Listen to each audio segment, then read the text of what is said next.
बेवफा से मुझको इतना प्यार हो गया है।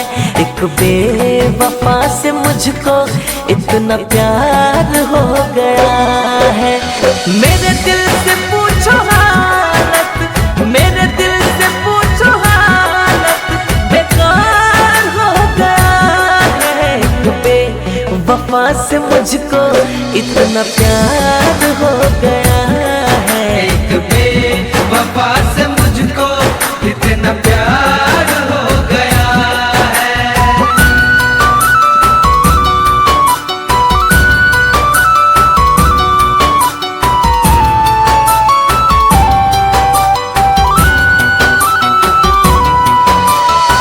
झूठी थी उसकी कसमें, झूठा उसका वादा था, झूठा उसका वादा था, झूठा उसका वादा था।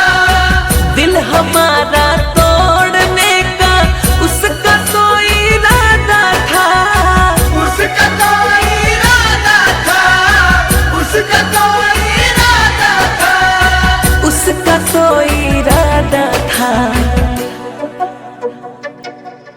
ये पल जिंदगी में यादगार हो गया है।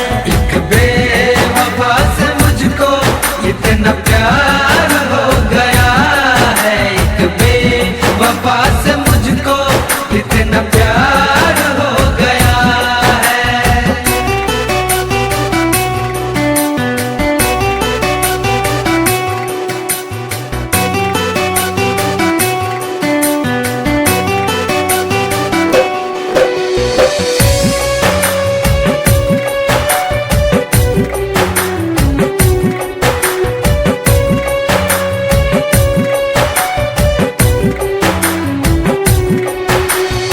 प्यार को मेरे खेल समझकर मेरे साथ वो खेले हैं, मेरे साथ वो खेले हैं, मेरे साथ वो खेले हैं। उनके पास है खास वो महफिल, लेकिन हम तो अकेले हैं, लेकिन हम तो अकेले हैं, लेकिन हम तो अकेले हैं, लेकिन हम तो अकेले हैं। उनके ऊपर उनका अधिकार हो गया है।